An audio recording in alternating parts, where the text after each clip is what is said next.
So, unfortunately, the first audio I got for this didn't work, so I am redoing everything, and that's going to be fun. So, I'm going to start with mapping out where I want to put everything. It's a very loose map. I didn't want anything to be perfect. It's like a thumbnail sketch, but I did it full size because I'm foolish. I want to put at the start of this, I didn't plan on uploading speed paints to this channel, and I'm not sure how well received they're gonna be because I wanted this to be more informative. But it is something I really enjoy doing, and a big part of my Dappervolk gameplay was making art of the pets and of other people's characters. So if you guys are interested in seeing more speed paints, do feel free to let me know at the end of the video when you're done watching me play around with the colours and such. Going over it, obviously I'm just putting more detail into the sketch than I had. The act of placing all of these little details was actually so much fun. I don't usually do big drawings like this, which is big for my standards, and I don't usually draw landscapes a lot. I've got maybe like two. I can probably pop one of my forest ones up on screen now. But usually I stick to doing just single characters, basically. And so this was a really fun experience, really fun to play around with just putting stuff absolutely everywhere. I went ham on all of the plants in this. It's no secret that I love forests, so I just had so much fun drawing a forest. Oh, on the topic of forests, which have trees in them. This is a very loose link. The trees in this picture. So there aren't actually really big trees in Threes Forest, according to what you can see.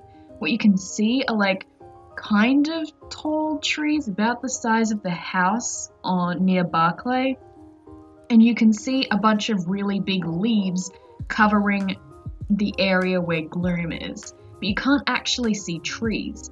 So I kind of just made the assumption that there were obviously giant trees for the giant leaves, but I could be completely off. They could be bushes for all I know.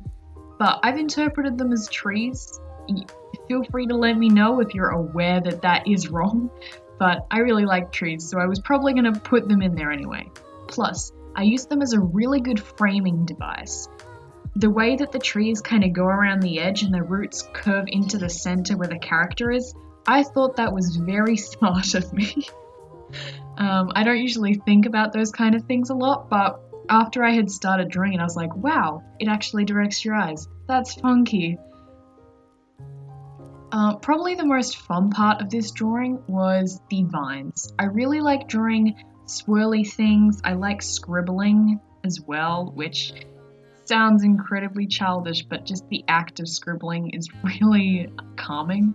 So doing things swirly and wiggly, and vines are exactly that. You just do a bunch of squiggles and then you connect them all together and add some thorns. So I had a hell of a lot of fun doing that, and I'll probably be including a lot more of those in my future drawings because I don't draw them a lot. I had trouble with the posts, getting the posts right at the end of the sign for Threes Forest, and I ended up just copy and pasting them on both sides, and I did the same with the actual sign bit as well. And yes, maybe that's cheating, but can you blame me? I'm using a digital format. It's kind of hard not to do something that's considered cheating occasionally. I wasn't gonna fill this image up completely, but then I saw empty space and my brain was like, you have to fill that space. You can't just leave it empty. Everything else is completely full. So I added a heck ton more vines and way more mushrooms than were needed. I even added some extra flowers too, and you know what? Maybe the image is cluttered and maybe I should have toned down, but I really enjoyed it, so it's fine, right? And it came out looking pretty. For the colours, I basically just eyedrop tooled the official map from Dappervolk for Threes Forest and plonked the colours into my own drawing. There was very little creativity here. I was just doing what was already given to me, so I'm not going to even go over the colours because there's just no point. What I would like to talk about is what actually drove me to do this painting in the first place. There was a little, not competition per se, but like a user-run event that was a collection of little challenges that you could participate in that would have a 3-day time frame and would go up until the launch of Dappervolk on June 21st. The first one was about the towns. Take the colours or the concept of a town and weave it into your creative works. So there were suggestions like make your own town or make your own house or something. But I decided I wanted to do something that was reflective of my actual Dappervolk experiences rather than create something myself. So I decided to put in what I envisioned when I first visited Threes Forest. It was actually really scary. There are a lot of dark, gloomy colours in Threes Forest, and when I saw it for the first time, I couldn't help but imagine my character staring up at all of this, darkness and being absolutely terrified. So that's what I tried to replicate here, is get all of those really dark colours in the background or like between the trees so that it looks like the character is staring up into this overwhelming, epic darkness that they have to venture into to continue the story. Because that's exactly what it felt like. And going to the town afterwards was a great relief. It was a lot brighter and more colourful. Even with my love of forests, dark forests are scary. So with the colouring, like I said, I tried to get all of the dark colours in the background, but after that it still didn't feel dark enough. It didn't feel like I wanted it to feel. It was kind of bland. Even after adding the shadows, which you'll see me do now. Oh, almost, gotta finish the sign. And then you'll see me adding shadows.